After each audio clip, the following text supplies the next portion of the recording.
Baik, bismillahirrahmanirrahim.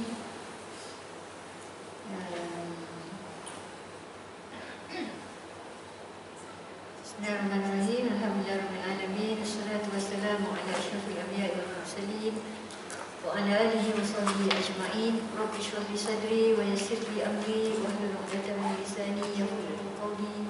Allahumma la sahla illa ma ja'altahu sahla wa anta taj'alul hazana sahla idza syi'ta sahla. Rabbana 'alaika tawakkalna wa ilaika anabna wa ilaikal masir. Rabbana atina min ladunka rahmah wa hayyi lana min amrina rasyada.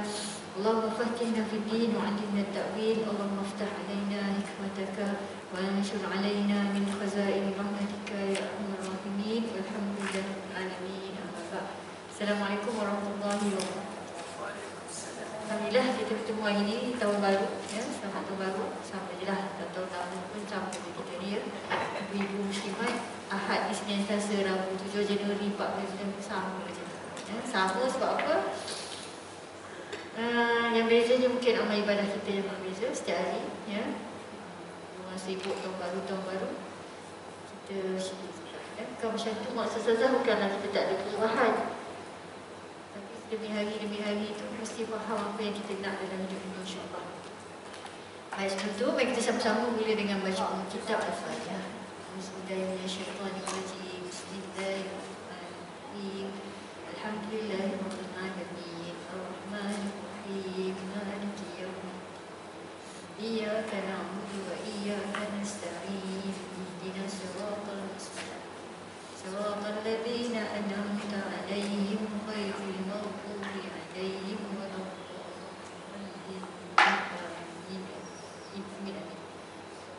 Okey, alhamdulillah hari ini insya-Allah kita akan sambung surah Al-Haqqah ya, surah Al-Haqqah ayat yang ke-17 18 ya, semua ayat yang ke-18. Surah Al-Haqqah ini masih berbincang mengenai hari kiamat ya, hari kiamat yang mana pada hari ini ditunjukkan tanda-tanda berlakunya hari kiamat daripada ayat 13 ditiup sangkakala, ayat 14 diangkat bumi dan gunung-gunung dihancurkan semuanya, dibelahkan langit pada ayat yang ke-16. Kemudian datanglah malaikat dari semua penjuru langit yang menjunjung arash dan membawa ataupun menunjukkan kekuatan dan kebesaran Allah Subhanahu wa Ta'ala. Ya. Ini yang saya rasa kita setiap tahun bila tak lagi pun nak Ramadan ya, puasa dah nak masuk puasa sekejap saja lagi, insya-Allah dalam 2 hari saja lagi untuk masuk Ramadan.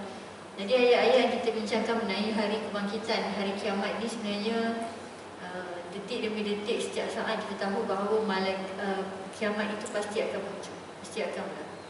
Kerana kebanyakan orang-orang yang kufur ini ialah orang-orang yang tidak kuat imannya kepada hari kiamat. Maka dia akan buat suka hati je ya, bahasa mudahnya sesuka hati je buat di dunia ini, kerana tidak tahu bahawa setiap apa yang kita buat ini akan dibalas oleh Allah Ta'ala pada hari kiamat. Jadi Allah gambarkan kedahsyatan hari kiamat dalam surah Al-Haqqah ini dengan terbelahnya langit, hancurnya bumi, semua ini. Dan pada hari itu ayat ke-18 disambung dengan kita akan dihadapkan dengan Allah di hadapan Allah Subhanahu wa Ta'ala. Banyak dah dalam surah-surah ayat yang lain tentang kita ni akan menghadap Allah Subhanahu wa Ta'ala. Jadi kehidupan kita ini hanyalah tujuannya semata-mata kerana Allah Subhanahu wa Ta'ala. Ya Allah berfirman dalam ayat ke-18, A'udzubillahi minasyaitonirrajim. Bismillahirrahmanirrahim. Yauma idzin tu'raduna la takhfa minkum khafiyah. Pada hari itu kalian dihadapkan kepada Tuhan kalian, tiada sesuatu pun dari keadaan kalian yang tersembunyi bagi Allah. Saat itu kalian dihadapkan kepada Allah untuk diperhitungkan pahala dan hukuman kalian. Semua rahsia kalian tidak akan dirahsiakan dari Allah sedikit pun, kerana Dia mengetahui segala hal yang rahsia dan mengetahui semua isi hati kalian. Allahu Sami'un Alim, Allahu Basirun bil Ibad. Kita tahu Basir, Sami', Maha mengetahui, Alim, Maha melihat. Segala apa pun tak boleh disembunyikan, dirahsiakan di hadapan Allah SWT. Mungkin hidup di dunia ni kita banyak rahsia ya, kita banyak sembunyikan perkara-perkara yang zalim, perkara-perkara yang batil, perkara yang tidak benar, kita sembunyikan. Hatta kadang-kadang kita membuat sesuatu kejahatan itu pun sembunyi-sembunyi dari pandangan manusia, tetapi tidak sembunyi daripada pandangan Allah Subhanahu wa taala. Apa saja yang kita buat, hatta kita masak ke, tidur, minum, berjalan, bercakap, hantar mesej, hantar apa, apalah semua yang kita buat sikit-sikit pun kat dunia ni, yang sekarang zaman lebih moden sekarang ni banyak orang boleh buat senyap-senyap je perkara ni. Curi duit pun senyap-senyap je. Tak tahu tiba-tiba duit hilang Mak saya selalu bising duit je hilang RM1 dalam RM2 cerita ni dekat bank lah. Tak kisahlah bank apa-apa pun, kita pun tak tahulah mak kena duit hilang. Mak ni tahu duit mak selalu RM1 semua dia tahu baki-baki lah. Kadang-kadang kita ni tak perasan sangat. Tak perasan pun orang tu ambil duit RM1 kita. Malah mak tu kadang dia tulis mischarge. Kadang-kadang dia bagi tak perasan pula, dia bagi keuntungan sikit kan, RM2, RM3 ada dia bagi. Jadi kadang orang ni dalam zaman yang serba maju dan moden ni, orang nak curi data, nak curi maklumat sangat mudah. Kita tahulah kalau dalam konteks ni mungkin muslimat tak rasa sangat. Kita ni kalau mungkin contoh sesuatu tak faham pasti apa yang kita buat lah sebagai ibu muslimat, tanya diri sendiri lah apa yang senyap-senyap buat. Kalau berniaga tu mungkin kurangkan sikit bahan kan. Ada orang kecilkan saiz tapi harga tak kurang. Kita mungkin nampak banyak lah perkara-perkara yang dalam timbangan, dalam kita bercakap, dalam kita melakukan mungkin dalam kehidupan seharian dengan suami, dengan anak, yang kita rasa perkara itu tak nampak pun benda itu besar, tapi sebenarnya kita sembunyi dan rahsiakan. Jadi dalam ayat ni apa pun tak boleh dirahsiakan dari Allah Ta'ala sedikit pun, kerana Allah Maha mengetahui semua isi perut hati kalian semua yang kita lakukan di muka bumi. Jadi tak boleh nak sembunyikan, semuanya Allah akan tetap. Adapun ayat 19 itu Allah sambung dengan fa'amma man utiya kitabahu biyaminihi fayaqulu ha'umu qra'u kitabiyah. Adapun orang yang diberikan kepadanya kitab dari sebelah kanannya, maka dia berkata, ambillah, bacalah kitabku ini. Orang-orang yang diberi oleh Allah catatan amalan perbuatannya dari sebelah kanannya, berkat keimanan dan keyakinannya sambil berbahagia saat itu dan berkata dengan perasaan gembira, ambil dan lihatlah catatan amalan perbuatanku ini. Sungguh aku sangat yakin dengan baiknya catatan amal perbuatanku, kerana aku telah berusaha beramal dengan sebaik-baiknya supaya Allah membaguskan pahala. Jadi kita tahu kan siapa yang diberikan kitab amalan dengan tangan kanan, siapa dengan tangan kiri, siapa dari belakang, siapa yang dibaling sahaja buku amalannya. Maka tahulah itulah tanda-tanda awal, indikator pertama dekat amalan kita ini baik ataupun tidak semasa hidup di dunia. Di sini kita juga tahu bahawa sepanjang kita hidup di dunia ini kita ada kitab amalan yang dicatat oleh Allah SWT dengan dibuatlah oleh dua malaikat rakib dan atid ini, akan mencatat semua amalan-amalan baik ataupun amalan-amalan yang buruk. So, ada kitab amalan yang dicatat, dan kitab itu akan diberikan, kitab itu akan ditimbang. Kita ni kadang-kadang, yalah, kalau zaman yang sekarang ni nak cakap, kalau dulu dengar percaya, sekarang ni nak tengok dari sudut benar tak kitab tu macam mana, rupanya tulis macam mana. Kita tak boleh nak sebab tahu dengan detail, sebab benda tu adalah perkara-perkara baik. Yakin sahaja, beriman sahaja bahawa kitab-kitab amalan itu akan dicatat oleh Allah Subhanahu wa Ta'ala tanpa tertinggal sedikit pun. Dan ketika itu, ketika kitab amalan ini dibaca, semuanya tak boleh nak cakap apa dah, kerana telah berhadapan dengan Allah Subhanahu wa Ta'ala. Untungnya kita manusia ini, orang-orang yang beriman ini, Allah Ta'ala dah beritahu awal sebelum kita mati lagi. Sebelum kita mati, kita dah tahu dah sepanjang hidup ni. Kalau kita mula baca surah Halqah ni, baca lagi surah-surah yang lain, semenjak awal lah kita dah tahu bahawa kalau umur 19 tahun kita baca, umur 20 tahun baca, kita dah tahu dah bahawa setiap hidup amalan kita ni akan dicatat. So hari ni, katalah hari ni baru tahu ayat ni, maka belum lagi terlewat untuk kita tahu bahawa setiap amalan kita itu akan dicatat oleh Allah Ta'ala, dan bertaubatlah atas segala dosa-dosa yang dilakukan. Dan atas taubat itulah semua dalam kitab itu akan dipadam. Akan dipadam segala kejahatan-kejahatan, akan digantikan dengan kebaikan-kebaikan. Jadi pentingnya supaya kita tahu perkara ini awal-awal. Namun demikian kita tahu bahawa manusia ini akan sentiasa terpesong. Kita tahu dah, ada tahu dah ayat ni awal dah 20 tahun dulu dah tahu dah ayat ni. Memang tahulah kita amalan kita ada catat, tapi sesekala tu memang akan terpesong. Kerana kejahatan yang iblis dan syaitan itu tidak berhenti untuk menghasut manusia. Tak payahlah buatlah sikit ni, kecilkanlah hati orang ni, tak apa, orang ni tak tahu. Ya, kita buat ni bukannya dia tahu. Ya, kadang-kadang saya pun tak tahu dalam konteks yang sekarang ni nak cakap dari sudut yang lebih tepat, berkaitan dengan keluarga, dengan masyarakat, dengan individu.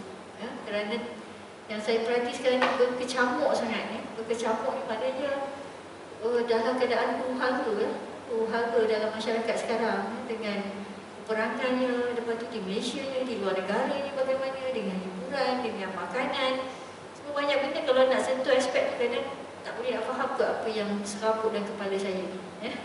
Saya nak bagi contoh ni, rasa tak kena, nak bagi contoh ni tak kena, sebab semuanya dalam keadaan hiruk pikuk lah. Masuk 2024 ni rasa lagi risau lagi. Dan rasa tidur malam tu rasa apalah dah besok nak buat ya, apalah jadi kita ni. Lagilah kalau duduk baca media sosial tu kan, lagi rasa tak tenteram, rasa bedalah dengan pentadbiran kita, dengan pemimpin, dengan kewangan, ya, dengan di Gaza sana berlaku, yang pembunuhan. Saya pun perhati makin slow dah, makin tak nampak bila datang isu baru.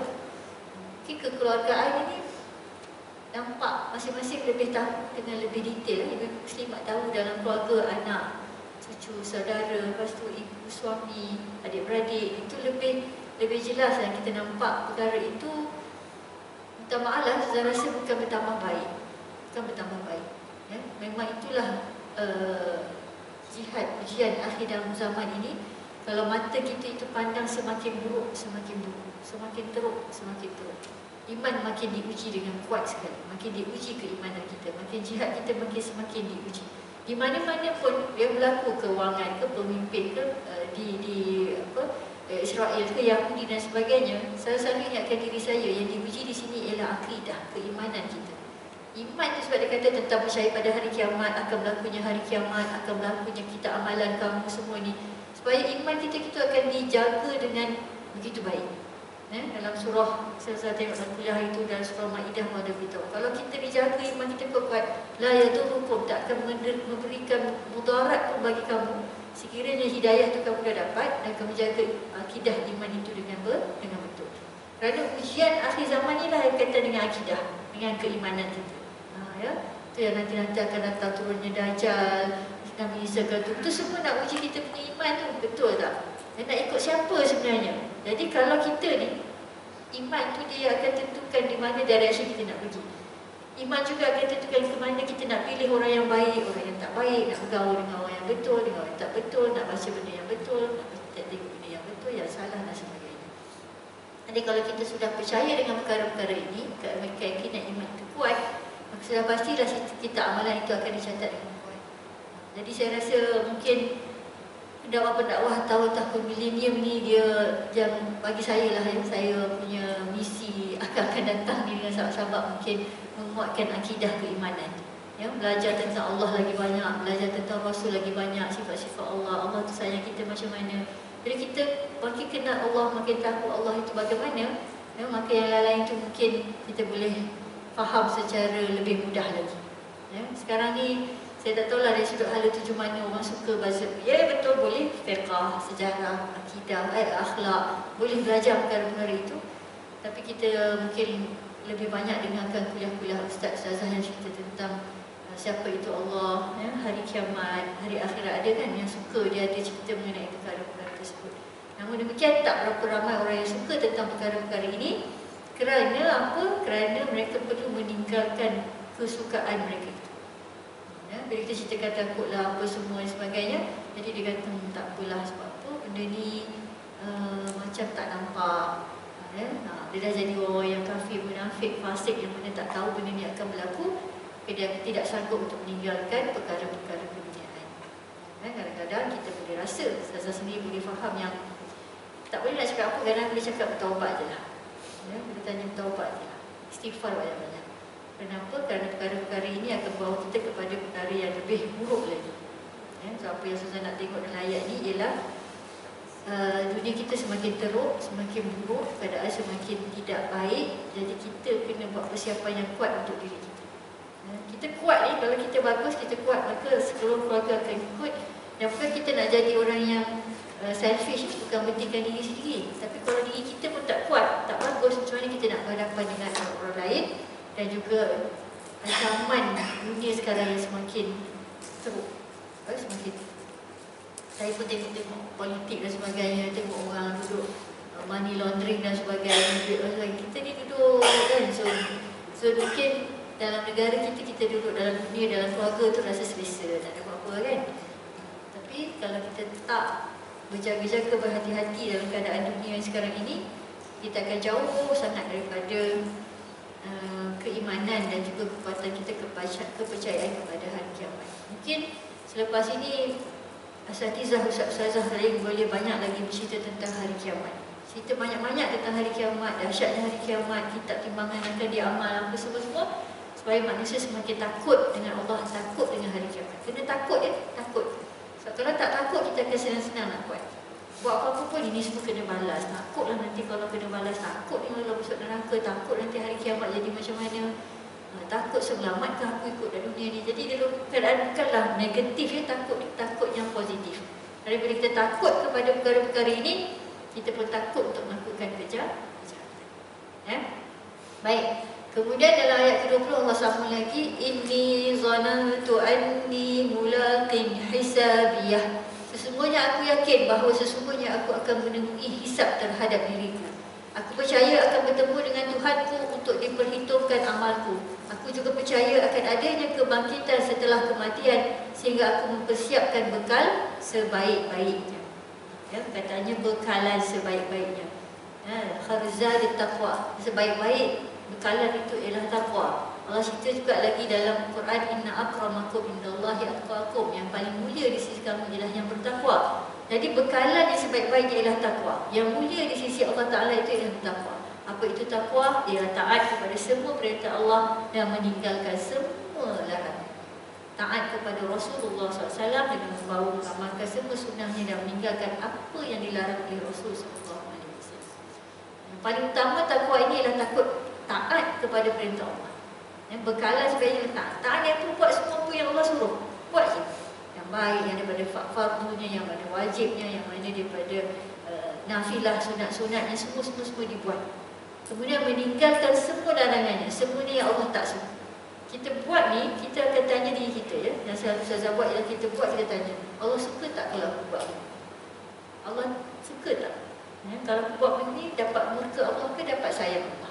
Sikit-sikit pun ya, kalau kita nak buat baik kebaikan ya. Saya sekarang ni dalam keadaan konflik, nak bagi contoh yang sesuai dengan ibu muslimat ni, kerana up to date ni maklumat saya mengenai keluarga, agak rasa duduk dalam dunia akademik yang memang masalah lah, banyak sangat masalah-masalah yang tak boleh nak yang diselesaikan. Mungkin kalau falsafah ataupun zaman dulu duk kata semuanya bermula dari rumah kan. Memang semuanya bermula dari, kita nak back balik, semuanya bermula dari. Jadi ibu muslimat depan saya ini yang akan menerajui keluarga tu bagaimana. Jangan rasa takut dan segan juga, silu-silu, tapi dengan cara berhikmah untuk menegur anak-anak, menegur cucu, menegur menantu. Ya, kesian biarlah dia ya. Makan-makan pun main telefon kat meja.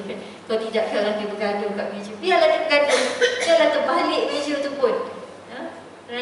Kerana itulah apa keadaannya, situasinya yang kita nak bentuk ketika mereka itu makan bersama-sama. Saya kadang-kadang rasa kecewa ya bila saya nampak orang pergi makan, belum lagi duduk anak dia letak kosong satu gadget tablet. Lepas tu dia suruh anak dia makan, anak dia tak nampak pun makanan tu. Sedangkan kita tahu dalam proses makan tu dari sudut psikologi, dari sudut akhlak adab tu betul lah. Bagaimana dia nak menikmati makanan tanpa dia rasa makanan, dia pegang makanan tu, dia tengok tekstur makanan tu bagaimana, ayam tu rupanya macam mana, telur, nasi. Experience kan, kita pegang itu semua dari sudut dah makin kurang dah. Ya? Ada je ya anak tu besar-besar gadget gitu, yang ada tangan yang datang sok, dia punya je gitu. Ya? Saya nak cakap, yelah dalam keadaan masyarakat besar, kita boleh cakap dalam keadaan begini. Kalau ada, betul, dia akan jadi huru hara kat meja makan tu. Kalau kita tak bagi dia gadget, telefon ni sudah bagi contoh satu je lah kan. Mungkin kita tak, biarlah terbalik huru hara ke apa semua terbang sana sini kan. Zaman-zaman saya dulu tahu apa gadget tu kan, yang terjatuh yang apa. Di situ kita nak ajar dia juga adab, akhlak, apa kita panggil, cara etika lah mungkin kan. Makan macam mana, elok duduk. Ini masa tu nak bercakap dengan keluarga. Nabi suka dua perkara dilakukan secara berjemaah, solat dengan makan. Tu orang kau cakap saya pilih makan je lah. Suka-suka. Solat tak nak, solat dengan makan. Jadi kalau Nabi SAW dalam sabda-nya kata dua perkara yang baginda suka, aku suka dua perkara yang dilakukan secara berjemaah, iaitu solat dan makan. So di manakah jemaah ketika makan? Itu kalau ini saya bagi contoh satu je lah ya, yang kita nampak. Mungkin kita ada lagi contoh-contoh yang lain yang mungkin dalam tahun 2024 yang baru ni, azam untuk menjaga kebersihan, ya, menjaga hubungan yang baik dengan keluarga. Sebab itu semua yang disukai tadi, takwa bekal kita yang disukai oleh Allah SWT. Ya, selain kita dah taat kepada semua perkara yang wajib, kemudian tengok perkara-perkara yang sunat, nafilah, kemudian tengok apa lagi yang berkaitan dengan masyarakat, kita kena cek kembali yang perlu diperbaiki, kemudian meninggalkan semua larangan. Saya cakap dalam konteks ni mungkin aku dah baik lah, semua ni dah okey lah kan. Yang kat luar sana, yang tengok macam mana, mungkin kita diuji dengan jiran, dengan rakan sekerja, dengan sahabat, dengan adik-beradik, dengan ipar yang bagaimana. Saya adalah juga dalam keluarga yang kata, tak apalah Allah uji ni sikit ni, sebab nak tengok ketaatan kita betul tak, lurus tak, cara yang kita buat ini supaya menjadi bekal sebaik-baiknya, dan yakin bahawa kita amalan yang diberikan oleh Allah Ta'ala kepada kita nanti, yang kita dapat dihadapkan Allah Ta'ala itu adalah sebaik-baik kita yang kita berikan ke hadapan Allah SWT. Saya ulang sekali lagi, kita dah belajar ini, Allah Ta'ala sangat mengasihi penyayang, Rasulullah sangat mengasihi penyayang. Ditinggalkan kita Quran ini untuk jadi panduan. Beritahu awal dah beritahu ni ya. Jadi bila depan Allah Ta'ala jangan kata tak tahu. Tak tahu lah, tak ada orang beritahu dah. Beritahu, ada orang beritahu, tapi kamu buat tak tahu. Al-Quran kata kamu tutup telinga, kamu tekan mata, pekakkan telinga. Berapa ramai tu orang yang tak beritahu tentang perkara ini, sejak dari zaman Rasulullah SAW lagi sampai ke hari ini. Dan sekarang ni isu pula para pendakwah ini, ustaz-ustazah pun bertelagah antara satu sama lain. Sungguh mendukacitakan, sungguh mengecewakan. Itu pun juga tanda-tanda yang merisaukan, merunsingkan. Ada pengikut-pengikutnya, ya. Ustaz-ustazah ni tak ada apa-apa, pengikut dia lebih-lebih juga lah. Kadang-kadang satu saya punya satu deduction yang saya dapat buat lah, ya. Kadang-kadang ada juga yang dia punya followers dan dia punya kita kena faham bahawa ada setengah-setengah dia memang jenisnya begitu, ya. Punca ramah ni ustaz, dia ada karakter dia begitu, jenis dia begitu. Ada yang jenisnya memang begitu caranya. Kalau kita buat kajian kan, saya aku tak tahu lah, membuat kajian secara tidak formal je. Oh, dia ni karakternya begini, dia suka begini contohnya, dia suka ada yang menyanyi-menyanyi, ada yang suka bernasyid-nasyid, ada yang suka berlawak, ada yang ada ustaz yang tegas, misalkan syekh, kalau syekh pondok mana tu dia kata memang tak boleh langsung buat lawak, tak boleh langsung bagi jemaah gelap dan sebagainya. Tak dibenarkan, dia punya prinsip yang tegas.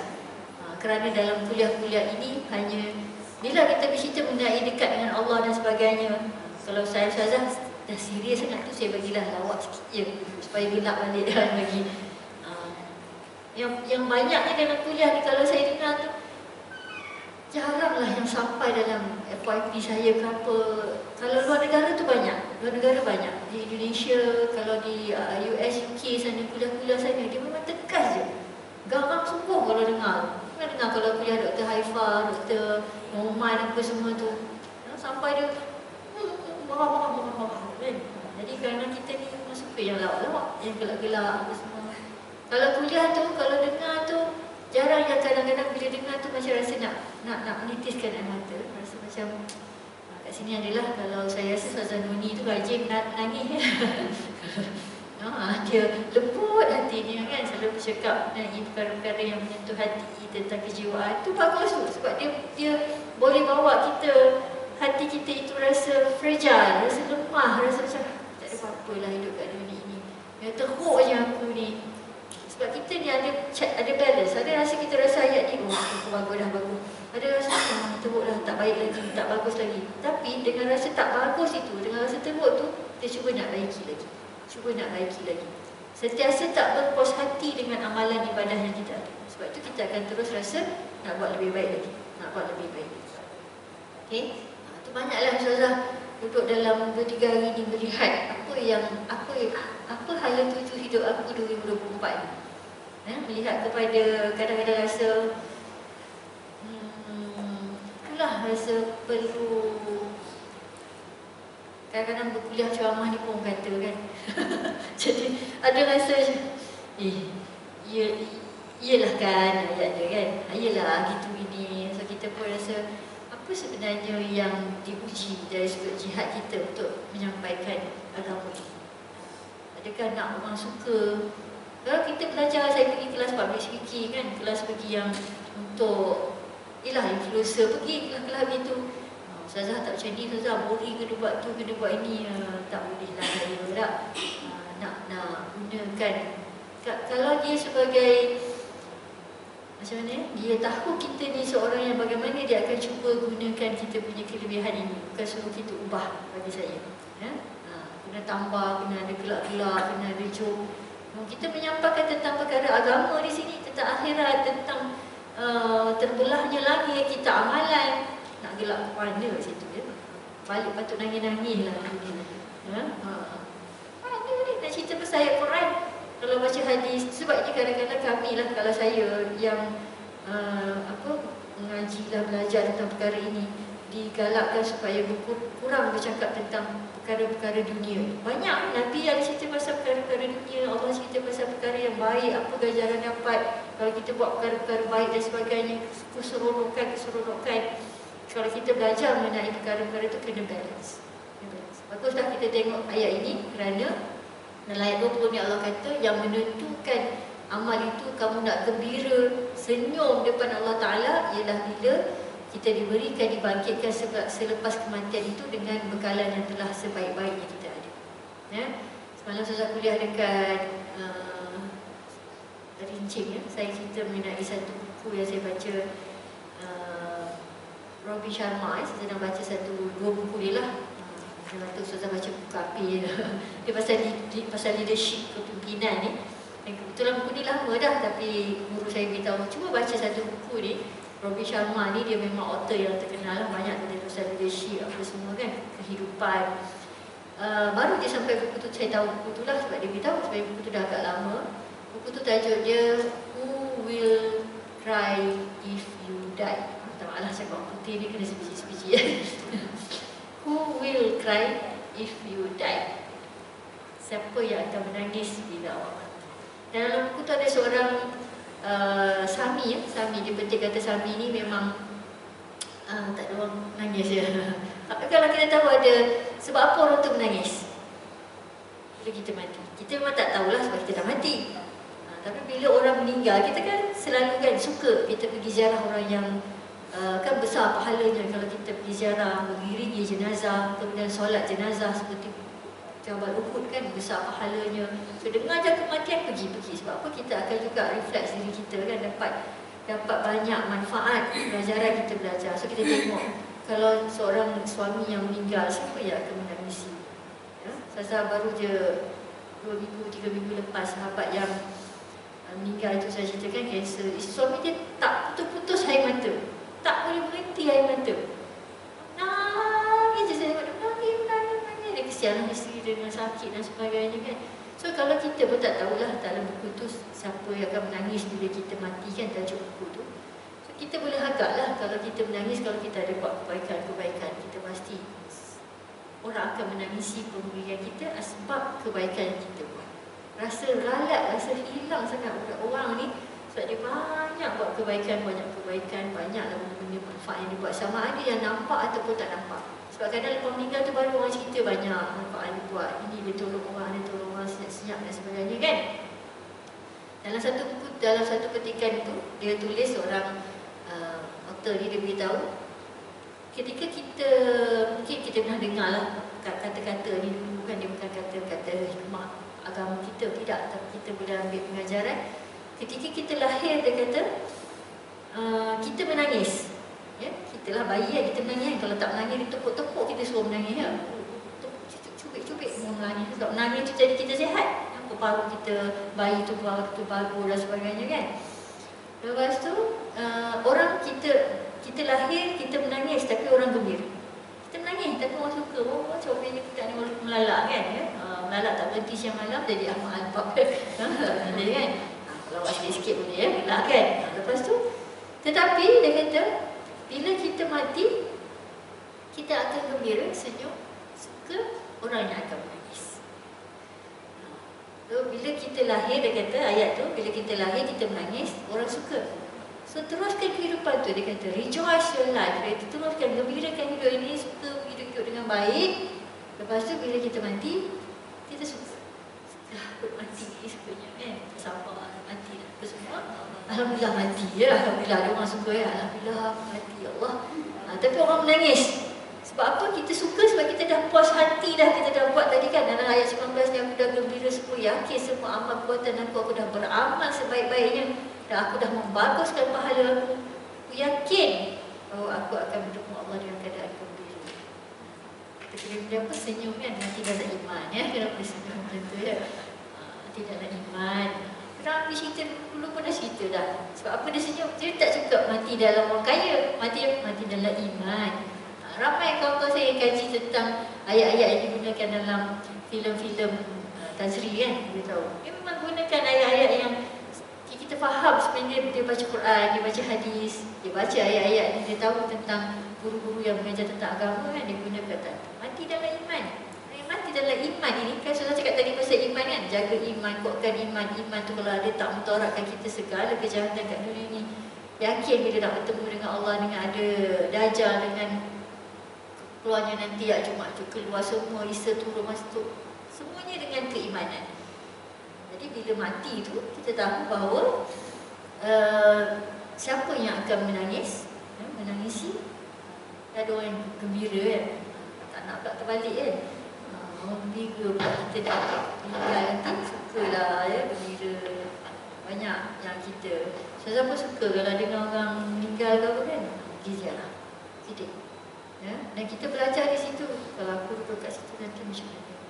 Semalam pergi dekat masjid Bincang tu, dia kata menantu di imam, dia kata untunglah kalau ada orang dia solatkan jenazahnya, syukurlah dia kata. Sebab saya kalau tengok tu, saya suka tengok siapa yang akan mandikan jenazah itu dan siapa yang solatkan, yang imamkan. Ya, kadang-kadang ayahnya yang imamkan, ya, kalau ada suami, suaminya yang akan imamkan dia, ya, tengok, ataupun anaknya yang akan imamkan solat jenazah pada si mayat itu. Jadi kita dah boleh bayangkan, ya, kalau Ustazah, benda ni kita dah diceritakan awal, dan kita dah boleh bayangkan bagaimana kehidupan kita nanti, kematian kita nanti, dan kita boleh baiki, boleh lagi baiki. Kok ada lawan yang kita dah tak suka, kita maafkan dan sebagainya, menyebabkan kita ni boleh perbaiki lagi. Selagi belum ditutup mata kita ini, ditarik nyawa kita, masih lagi boleh kita perbaiki. Ya, kita pun tak tahu berapa umur lagi masa Allah berikan kepada kita. Ya, 1 saat, 2 saat, 3 saat. Bersyukur dengan semua yang ada ni, bangunnya alhamdulillah, dapat lagi hidup besok, dengan amal ibadah yang kita dapat. Okey.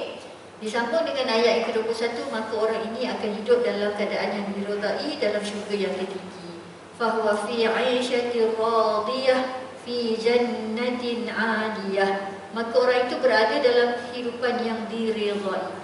Orang itu menikmati kehidupan akhirat yang tenang dan diridai, berupa kesenangan jiwa, kenikmatan yang langgeng ni apa ya? Kenikmatan yang besar kot, yang bagus, dan darjat yang mulia. Sebab dia bahasa Indonesia ni, banyak kat baca buku Indonesia, tak pernah jumpa perkataan. Okay, kenikmatan yang bagus lah kita katakan.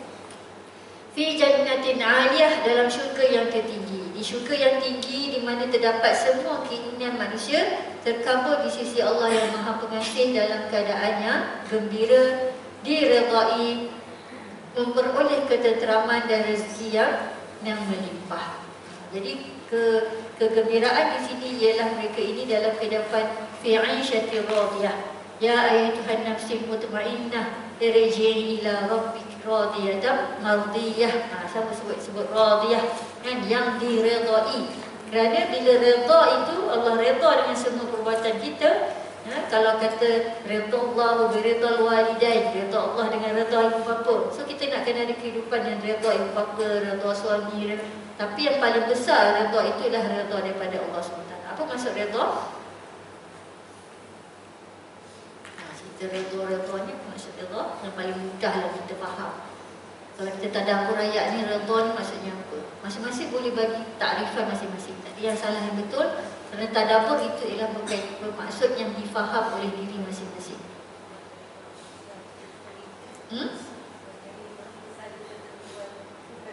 Menerima apa saja ketetapan. Betul? Lagi yang faham maksud redha kat sini. Kalau Allah redha itu maksudnya menerima tadi, betul? Menerima semuanya tanpa ada pun yang tidak dipersetujui. Hanya redha, diterima. Tak ada bangkang-bangkang apa-apa, semuanya akan diterima bulat-bulat di Allah SWT. Dan bagaimana mendapat redha Allah? Tadi baik lagi kepada takwa. Tinggalkan, buat semua apa yang disuruh dan tinggalkan apa yang dilarang. Dan semua apa yang Allah redha ni sebenarnya dah beritahu pun satu-satu. Bila kita masuk umur balik, mumayyiz, kita dah boleh beza dah antara perkara yang baik dengan perkara yang tidak baik. Secara automatik sebenarnya, jaranglah kalau kita tengok orang kalau dia lepas makan kan, dia tinggal je botol kat situ. Sebenarnya dia tahu tu, dia tu tak patut buat. Jarangnya kalau saya tanya anak saya kan, kenapalah tak angkat baju ni, nampak kan hujan tu, betul hujan baju kena. Tapi dia ada perasaan yang mesti rasa tak apalah, itu yang silap, biarlah, tak apalah.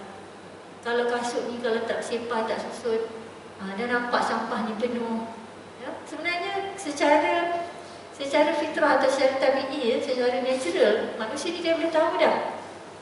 Bunuh orang tu salah, letak racun tu salah. Tapi kerana hasutan syaitan itu kuat dan dia tak iman yang kuat, jadi dia tak boleh nak lawan. Dia akan rasa tak apa, buat je sikit je, tak ada masalah, nanti boleh bertaubat. Memang Allah terima taubat kalau sempat kamu bertaubat.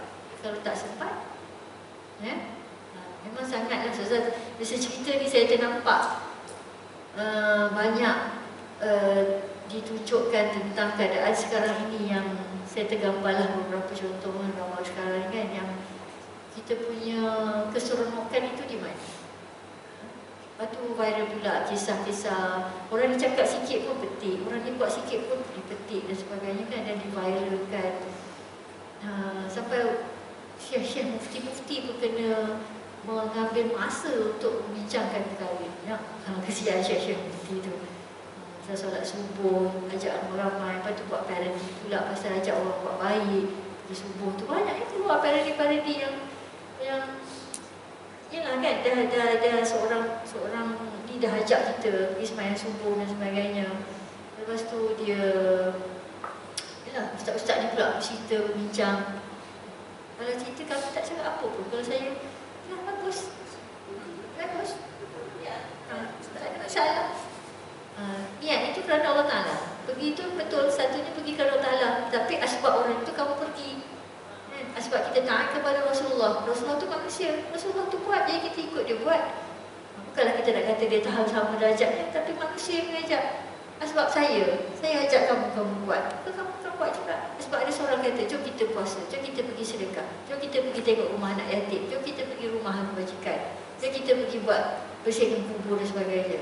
Lepas tu kita pergi. Sebab dia manusia seorang ini mengajak kepada kebaikan. Takkan Nabi kata man sanna sunnatan hasanah kan? Siapa yang membuat satu perkara yang baik kemudian ikut orang itu, maka dia akan dapat pahala sama macam orang tu buat. Man yad'u ila man yad'u ila khair, kata hadis tu tadi lebih kurang kafa'ilih. Siapa yang suruh kepada perkara baik seperti orang yang tu dia buat perlakuan tu baik. Maksudnya kalau saya dah suruh bersihkan, orang tu bersih, pahala tu sama-sama dapat. Pahala tu dapat. Sebab yad'u ila khair itu menyeru kepada kebaikan. Dan orang suruh seru. Sebab itu yang penting. Sekarang ni banyak kena seru kepada kebaikan.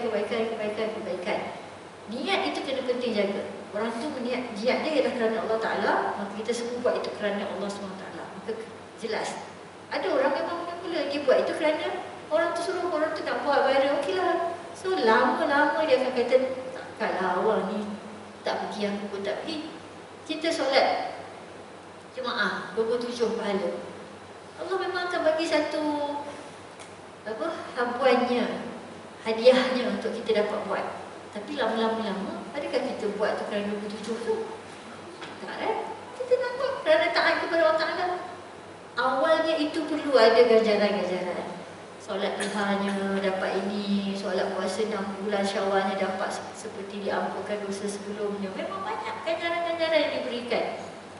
Ya, tapi lama-lama kerana iman itu makin takwa, makin banyak, makin bulat, maka tak perlu pun bagi kita kan pahala itu, kita memang buat kerana Allah Ta'ala. Itu yang tadi dikata radiyah, dan Allah reda kerana bulat. Namun manusia ni Allah yang cipta. Nah, dia tahu kita ni kalau tak ada bagi ganjaran depan mata, tak buatlah dia. Ya? Nak kita buat ni nanti pun bagi upah ya, nanti nenek bagi upah ya. Dia buat upah kan. Lama-lama tak payahlah saya buat je lah, tak payahlah upah pun dah. Tak apa buat ni. Tak apalah masih nak buat pun. Ya? Tak bagi upah pun buat juga sebab memang dah tahu ibu bagi upah ni sebab kerja kamu buat tu tadi, buang sampah punya. Tapi memang dah tanggungjawab kamu untuk buat. Lama-lama dia faham, lama-lama dia tahu. Dan tak harapkan kan belajar. Ini kadang-kadang dibincangkan dalam keadaan yang hujung sekali Allah kata dapat syurga yang tinggi. Syurga yang aliyah, kalau yang paling tinggi ialah Firdaus A'la yang dekat dengan Allah SWT. Namun dalam keadaan ini kita dalam keadaan gembira, tenteram, rezeki yang melimpah. Syurga ni lah, syurga ni. Kalau kita sejuk kata orang yang susah hidup di dunia ini, kita kata bahawa di dunia ini tak ada apa-apa. Di syurga itu nanti. Namun taklah jadikan kita orang yang berehat je. Tak apalah, malam tak apalah, tak makan tak apa kat dunia ni kan. Nanti dapat syurga.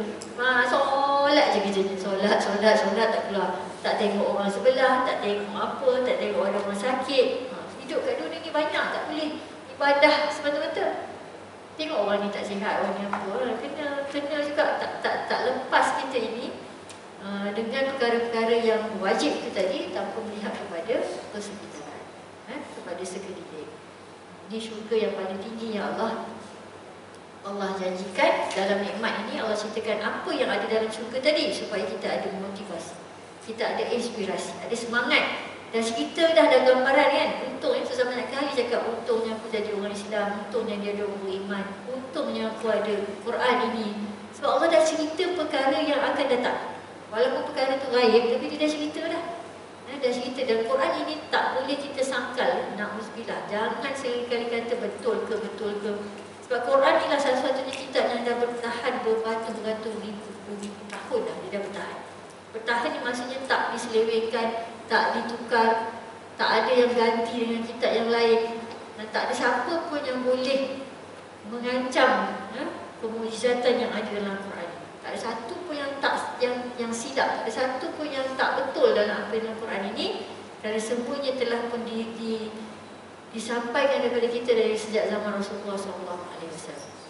Okay, so apa yang ada dalam Quran ini dalam syurga disambung dalam ayat 23 dan 24. Qutufuha daniyah kulu washrabu hani'an bima aslaftum fil ayyamil khaliyah. Buah-buahnya sangat dekat, buah-buahannya dekat, daunnya lembut dan menjulur sampai ke penghuni syurga sehingga mudah dipetik. Kepada mereka dikatakan, makan dan minumlah dengan sedap disebabkan amal yang telah kalian kerjakan pada hari-hari yang telah lalu.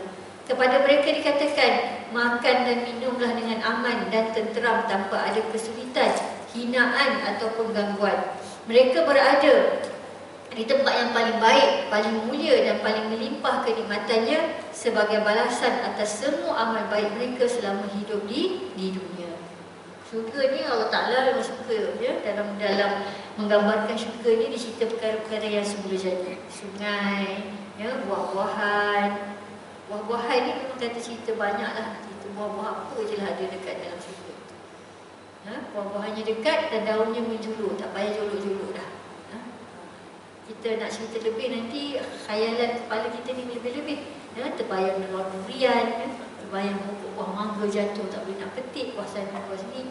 Memang dia menjulur tu. Allah Ta'ala alam dalam keadaan ni, hadis-hadis pun menceritakan tentang bagaimana mudahlah dipetik buah itu. Dan apa sahaja yang terlintas di hati kita akan dapat makan. Kita kena bertahan hidup di dunia ni. Dalam ayat ke-24, hidup dah banyak buat amal kebaikan di dunia ini. Bertahan dengan kesukaran hidup di dunia. Hidup kat dunia ni suka susah. Suka tu susah bukan banyak. Kalau Syazah lah kalau dah lebih umur ni cakap, banyak senang ke banyak susah? Banyak susah. Betul lah, kalau cerita banyak susah tu iman dah faham dah jelas dah. Dah cukup umur, dah cukup lah. Dia maknanya makin lama hidup akan makin susah ni. Makin susah. Kadang-kadang orang dia dah umur dia dalam 27, 28 tahun dia dah rasa dah makin susah hidup ni, makin susah. Kerana Allah beri ujian. Ujian tu nak naikkan mesti ingat. Ujian tu sebenarnya nak naikkan darjat kita lagi. Nak naikkan tinggikan iman kita lagi.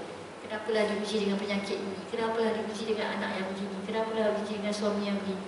Dan Allah dah melihat kamu tu, dia dah tengok dah. Orang ni bagi ujian, tengok macam mana. Sebab nak naikkan lagi darjat dia. Tak ada benda yang senang. Ada kalau orang, tak adalah kalau kita tengok orang tu senang, dia senang macam tu. Ada cerita susah-susah dia. Cuma tak boleh ceritakan secara langsung apa kesusahan yang dia hadapi. Jadi buat kalau tanya lebih banyak susah hidup kat dunia ni, dia betul. Susah orang fikir senang buat, tapi kita hidup dalam keadaan susah itu tidak menyebabkan kita tak gembira hidup di dunia. Nikmati. Wa amma bi ni'mati rabbika fahaddis, kan? Dengan nikmat kamu cerita, hidup pergi sana, pergi ziarah orang, pergi melawat, pergi melancong, doakan ya satu tahap ni nak pergi jalan. Nak kereta api, kawan, jumpa kawan-kawan. Dia tua ni kan, bukanlah tua mana. Sebenarnya rasa ziarah-ziarah, nak duduk rumah, betul lah ada spend time dengan family dan sebagainya. Kalau saya jumlah dia kata, okey, aku ajak berjalan, kita rajin juga.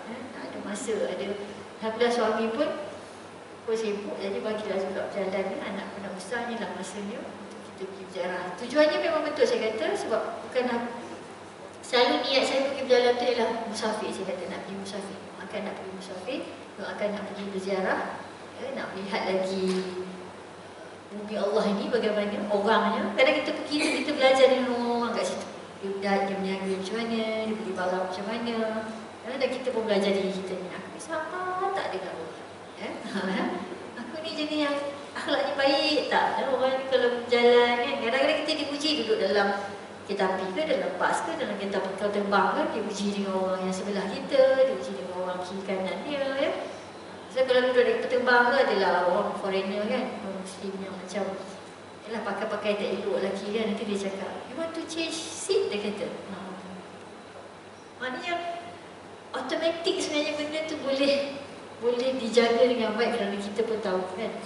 Cakap, boleh ke kita cakap? Tak cakap Melayu lah kan. Okey ke macam tu? Boleh dia kata. Nanti kita tukar belakang, dia tempat dia macam kan. Sebab kita pun duduk dalam keadaan dia. Kalau dia berdakwah pula kat aku, dia kata kan, dia pun takut juga ya. Ini berdakwah mana dia nak cakap, nak cerita pasal Quran apa semua. Tak adalah. Kita pun duduk dia sebelah dia kan. Duduk minum arak lah pula ke apa ke. Boleh berdakwah ni, kita persuas-suas kita tak ada masalah. Duduk pun sebab kita nak tunjukkan kedua. Contoh bagaimana makan. Dia berhati kalau orang Muslim ni, sebab kita kena jaga betul-betul. Sebab dia perhati kita punya akhlak, tutur kata, makan.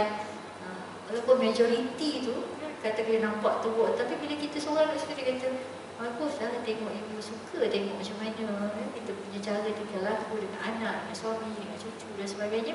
So dia tertarik. Itu antara cara kita dapat tarik orang untuk masuk agama kita dengan cara kita sendiri. Okey. So di sini dia kata makanlah, minumlah, makanlah sedap-sedap, bersenang-senanglah dengan apa yang kita dah susah kat dunia ni. Kadang memang susah nak makan buah-buahan tu. Kenapalah buah-buah ya?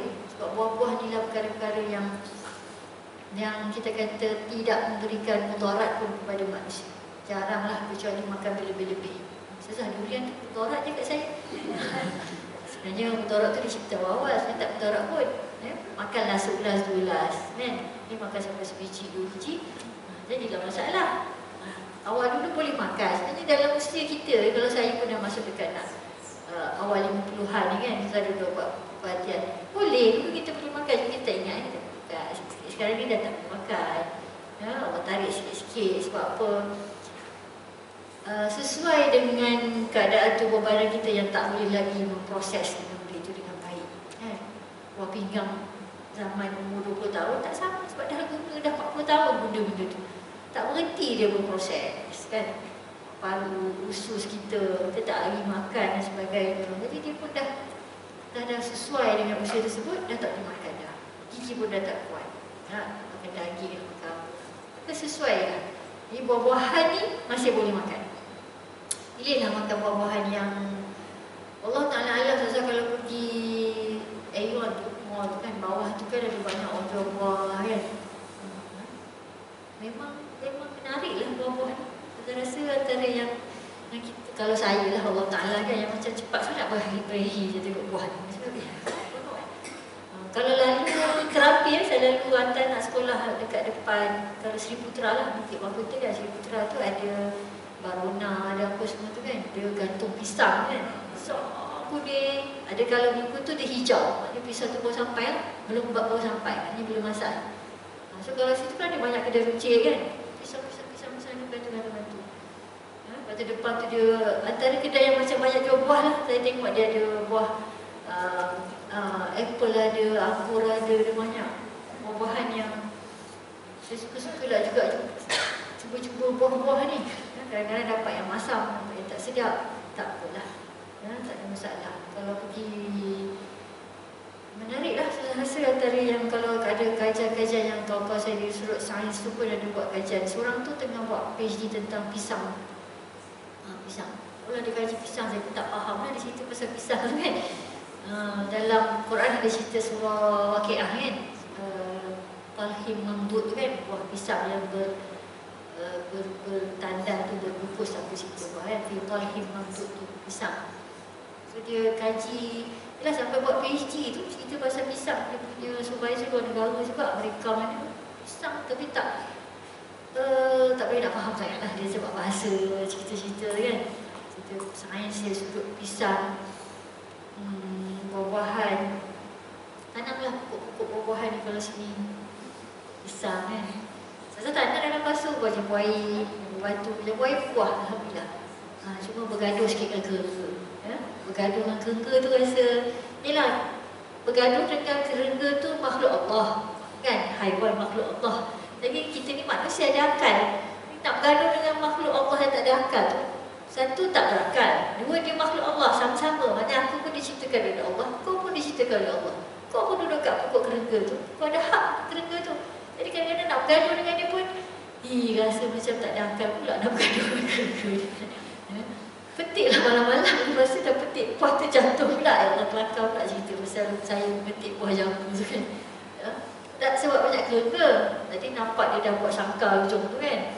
Potonglah sebab dia dah buat rumah dia kat ujung. Ujung tu ada buah jambu dah masak, betul biji buah jambu tu. Jadi busuklah buahnya. Sebab tak spray dengan ulat dan sebagainya. Dah spray. So manis. Lepas tu pokok mangga depan tu pun dia dah, saya tak tahu dari tahu daripada mana kerengga ni. Sebab asalnya tak ada. Pokok mangga depan tu pun dah dijangkiti kerengga.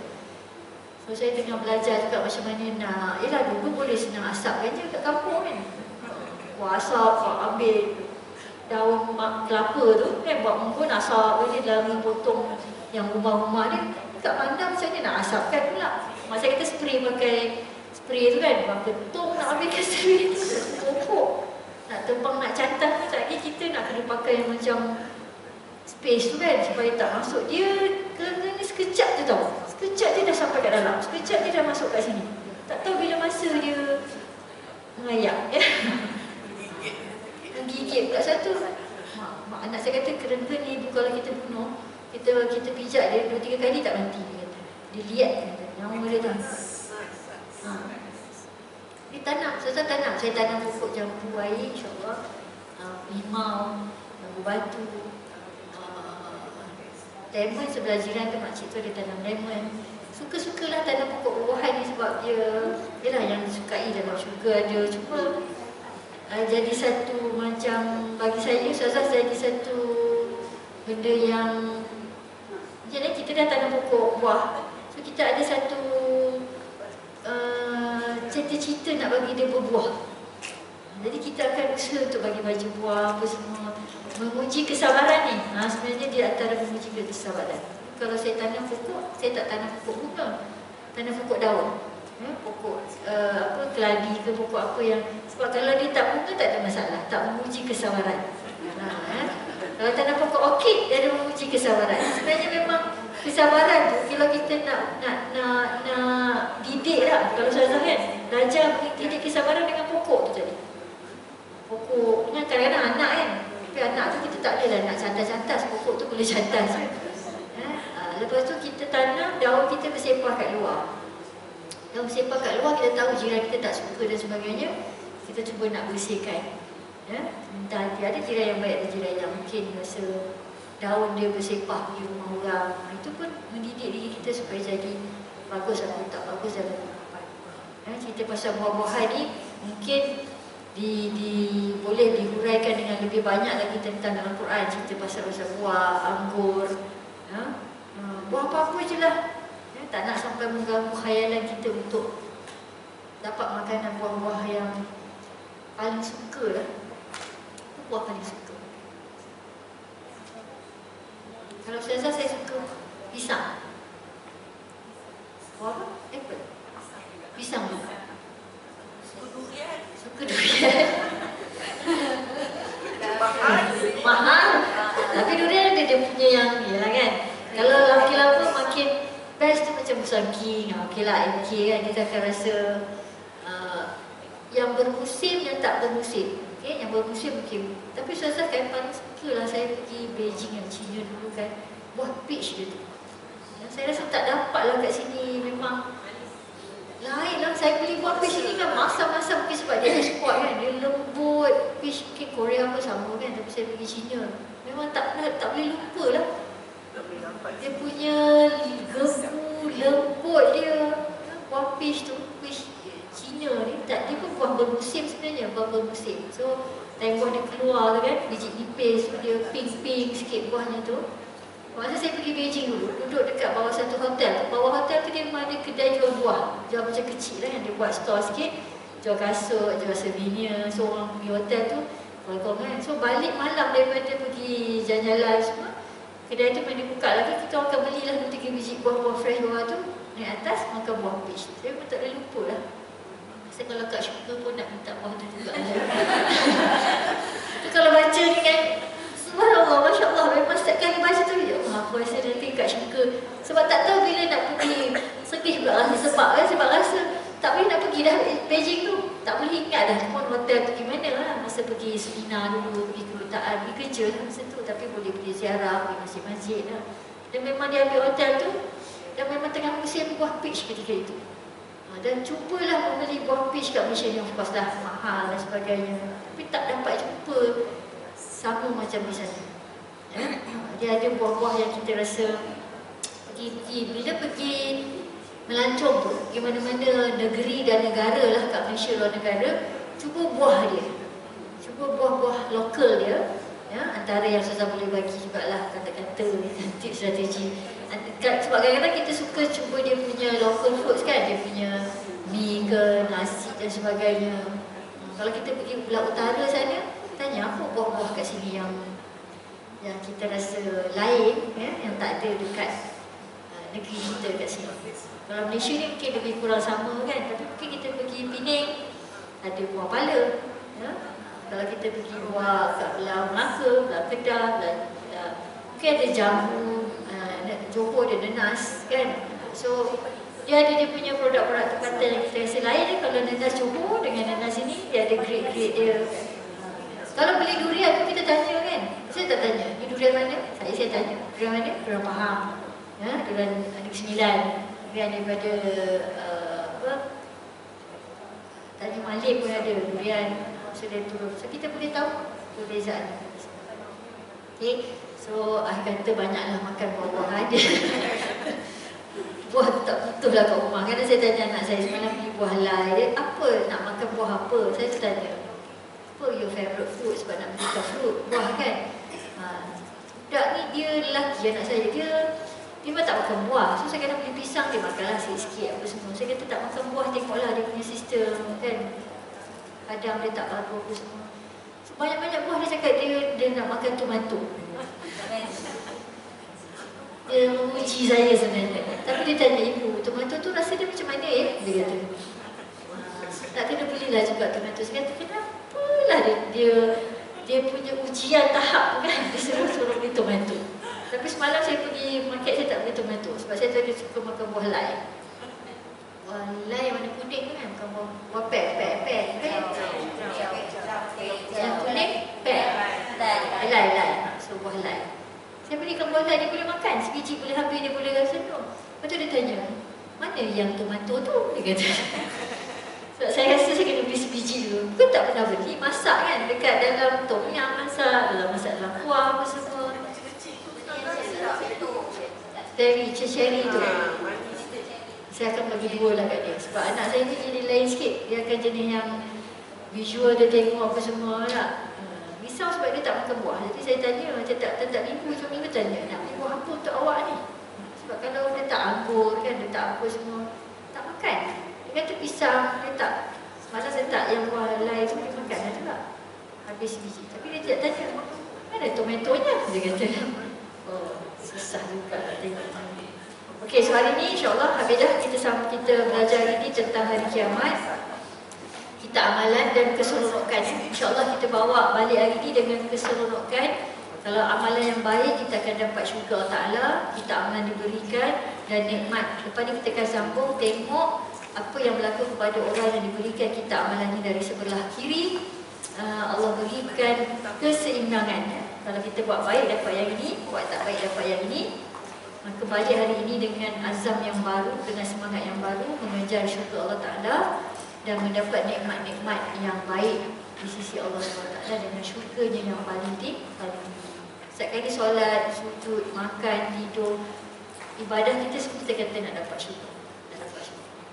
Tapi insyaAllah amin dengan takwanya itu. Ingat ya, maknanya buat apa yang Allah suka, taat perintah Allah, tinggalkan. Setiap kali nak buat tanya, ini Allah suka ke tak suka? Ini tanda taat Allah ke tanda langgar perintah? Sebab setiap kali nak buat itu, kalau kita tidak ada button yang tekan supaya pause tu, pause dulu. Sesaat gitu, kalau buat ni Allah suka ke tak dan sebagainya, maka kita akan buat sesuatu. Sama juga bila nak type kan, nak text message, nak apa, baca dulu, ambil masa saat. Ke tak? Bagus tak ayat ni? Kalau main tekar kan, tengah marah ni, dan kita pula tengok ni tengah marah ni, ya, sabar, ya, sabar. Ada orang yang mengapi-apikan dan sebagainya, tak apa, ya, kita tahu hidup kita ni Allah nak redha saja, redha, kan?